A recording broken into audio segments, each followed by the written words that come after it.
ચૂંટણી એનો અવસર આવ્યો છે।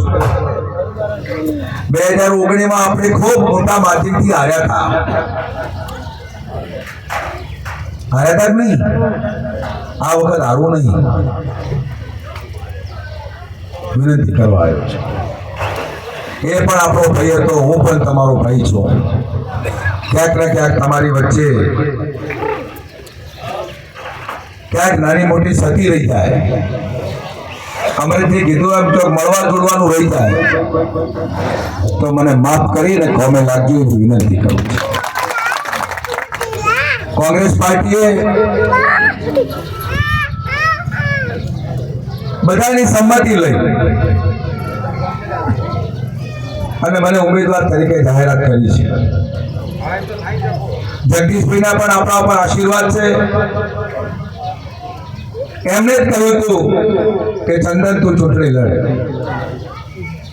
એટલે આપણા મોટા ભાઈના આશીર્વાદથી તમારી સૌની વચ્ચે આવ્યો છું। એટલે આપ સૌ જંગી બહુમતીથી જીતાડીને દિલ્હી મોકલો એવી ફરી વિનંતી કરું છું। કોંગ્રેસ પાર્ટીએ તમને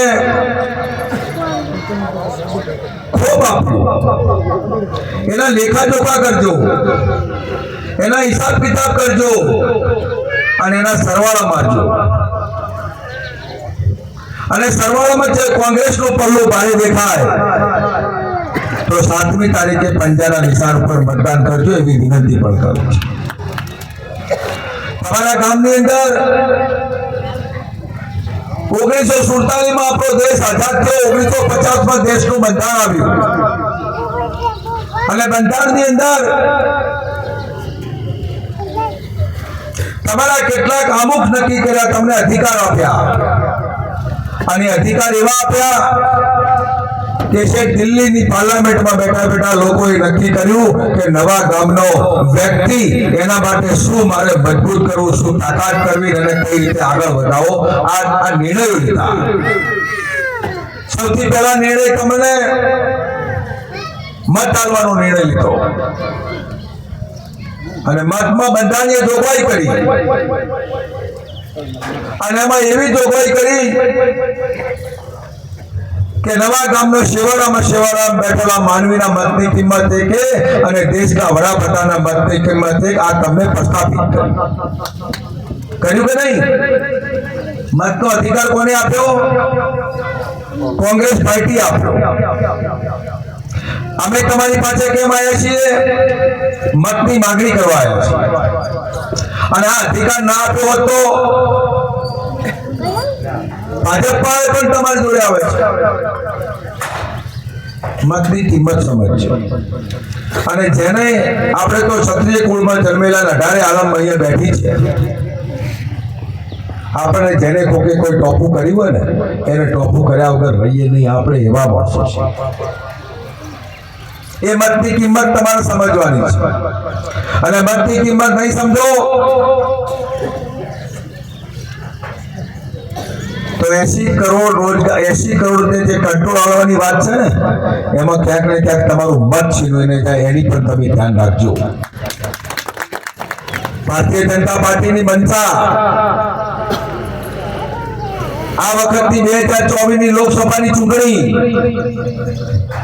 એ તમને ક્યાંક ને ક્યાંક બંધારણીય તોડવાની વાત છે, ક્યાંક ને ક્યાંક તમારા બાળકોના હક છીનવી લેવાની વાત છે, ક્યાંક ને ક્યાંક તમને કંટ્રોલનું અનાજ ન મળે એની વાત છે, ક્યાંક ને ક્યાંક તમારા ગામમાં એસટી ના આવે એની વાત છે, ક્યાંક ને ક્યાંક તમારા ગામનો પાણીનો બોર ફેલજો હોય તો એમાં પૂરતી ગ્રાન્ટ ના આપી એની વાત છે। તમારે સમજવું પડશે, સમજુ માણસો છો। બનાસકાંઠો તો સંતોની ભૂમિ છે, આ ભૂમિ પર અનેક સંતો મહાપુરુષો, તમે અંબાજીથી માટીરામ છે ટોટાળા સુધી નજર કરો અને ટોટાળાથી માંડી સુઈગામ ને સુઈગામથી છે રાધનપુર નામકા, આ જ્યાં નજર કરો ત્યાં સંતો જ છે સાહેબ, તમને આશીર્વાદ આપે છે, મને પણ આશીર્વાદ આપે છે। આ અમરેશજીને પણ આશીર્વાદ આપ્યા એટલે જ આ મેમ્બર ઓફ એસેમ્બલી બની અને ગુજરાત વિધાનસભામાં પહોંચ્યા, એમ મને પણ હું આશીર્વાદ લેવા તમારી પાસે આવ્યો છું।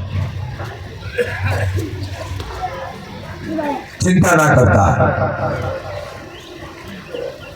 તમારું રક્ષા અને રખોપું બે કરીશ. કઈ વાદ વિવાદમાં નહીં પડવું, કોને લડાવવા ઝઘડાવવામાં નહીં પડવું, કોકને જેલમાં પુરાવા કોકને ચોરાવવા વાતમાં નહીં પડવું અને શક્ય બનતું છે સમગ્ર ગામને આ બોર્ડર એટલે છે એક તાર કરવા માટેની ખાતરી આપવા માટે આવ્યો છું, એક ટોટલ બંધાવવા માટેની ખાતરી આપવા માટે આવ્યો છું.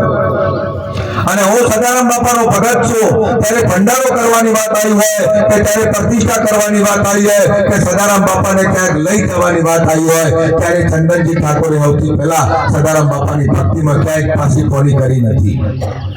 એમ આ ગામની સેવા કરવામાં, આ ગામની પ્રવૃત્તિ કરવામાં, આ ગામની નાની મોટી યોજનાઓ લાવવામાં કે પાણી રોડ રસ્તા કે પાણીની તકલીફ છે તો તમારો ચંદન દિલ્હી પાર્લામેન્ટમાં બેઠો બેઠો વાત કરશે એની ખાતરી આપવામાં આવે. પંચાયતની ચૂંટણીઓ કેટલાય ટાઈમથી થઈ નથી. બેન તમારી જિલ્લા પંચાયતની થઈ ગઈ? જિલ્લા પંચાયતની 1 વર્ષ થઈ ગયું સાહેબ, તાલુકા પંચાયતની 1 વર્ષ થઈ ગયું. ક્યાંક બંધારણમાં ચેડા થઈ ગયા છે. વાતને સમજો સાહેબ. આ દેશ અને દુનિયાના લોકો 40% સંપત્તિ 1% લોકોના હાથમાં જતી રહી છે. 40% સંપત્તિ 1% લોકોના હાથમાં જતી રહી છે. તમે એના પરથી વિચાર કરો. આપણા જોડે 60% સંપત્તિ જે છે એ સંપત્તિ ઉપર આ શ્રીમાન ખેડૂત જે રહ્યો છે એ સંપત્તિને 2% થતા વાર નહીં લાગે. અને જે દાડે 2%ની સંપત્તિ થઈ ને એ દિવસે તમારે ક્યાંથી પૈસા લાવવા, ક્યાં ખેતી કરવી, ક્યાં એનું મેનેજમેન્ટ કરવું તમારું આખું ખોરવાઈ જશે. એટલા માટે કોંગ્રેસે તમને જે આપ્યું છે એના લેખાજોખા કરજો, એનો સરવાળો કરજો. તમારા ગામમાં પ્રાથમિક શાળા હોય, તમારા ગામમાં આરોગ્ય કેન્દ્ર હોય, તમારા ગામમાં પાણીની ટાંકી હોય, તમારા ગામમાં રોડ રસ્તા હોય, તમારા ગામમાં ગ્રામ પંચાયત કોની દેન? કોંગ્રેસ. આપણે બધા ભૂલી ગયા છીએ, તમને યાદ કરવા આવ્યા છે. મેમ્બર ઓફ પાર્લામેન્ટની ચૂંટણી અહીંથી આપણે સૌએ 2009 થી 14 જગદીશભાઈ ઠાકોરને ચૂંટણીમાં મેળ્યા હતા. તમારા વિસ્તારના કેટલા કામો થયા તમે જુઓ. અનેક કામો થયા. તમારી રજૂઆત પણ ત્યાં દિલ્હીમાં આપણા જગદીશભાઈ ઠાકોર કરતા હતા. એ વાતને આપણે ભૂલવી ન જોઈએ અને એ વાતને યાદ કરી અને ચંદનજી ઠાકોર તમારો અવાજ દિલ્હીમાં બનશે એની ખાતરી આપું છું. સદારામ બાપાનો ભગત છું, ભક્તિ કરી છે. સિદ્ધીમાં થોડા મતે હારી ગયો, એનો લોકોને થોડો ઓહમું પડ્યું કે ચંદનજી કેમ હારી ગયા, ચિંતા કરતા હતા. મારા વિસ્તારના લોકો, આ વિસ્તાર મારો વિસ્તાર છે, આ વિસ્તાર સૌથી વધારે નારાજગી જો વ્યક્ત કરી હોય તો કોંગ્રેસ તાલુકા અને ડીસા તાલુકાએ વાત વ્યક્ત કરી કે ચંદનજી હારી ગયા. આવો ભાવ પડ્યો હતો, તમારામાં મારું પ્રેમ પડ્યો હતો, તમારામાં મારું જમા પાસું પડ્યું હતું એટલે તમે ચિંતા કરતા હતા. પણ સદારામ બાપાને કંઈક જુદું મંજૂર હતું, આ સંતોની ભૂમિને કંઈક જુદું મંજૂર હતું કે ચંદનજી ઠાકોર તમને ગુજરાતની વિધાનસભામાં નથી મોકલવા અને દિલ્હીની પાર્લામેન્ટમાં મોકલવા છે, આવું કંઈક મંજૂર હતું. એટલે તો આવું કદાચ બન્યું હોય પણ ખૂબ વાતાવરણ સારું છે. પ્રજાનો પ્રેમ, સાથ અને સહકાર ખૂબ મળી રહ્યો છે. તમારી જેમ પ્રતિસાદ ગામડે ગામડે મળી રહ્યો છે. ખૂબ ઢોલ નગારા સાથે, કોઈ પીપુડા સાથે, કોઈ બેન્ડ વાજા સાથે, કોઈ ઘોડા સાથે ખૂબ પ્રેમ કરે છે. અને મારી 18 આલમ અત્યારે એક તાર થઈ ગઈ છે. આવા વાળા સમયમાં 7મી તારીખે પંજાના નિશાન ઉપર મતદાન કરી તમારા ભાઈને દિલ્હી મોકલો, તમારા ચંદનજી ઠાકોરને દિલ્હી મોકલો, સદારામ બાપાના ભગતને દિલ્હી મોકલો. એક શુભકામનાઓ સાથે આપ સૌનો આભાર. જય ભારત, જય હિન્દ.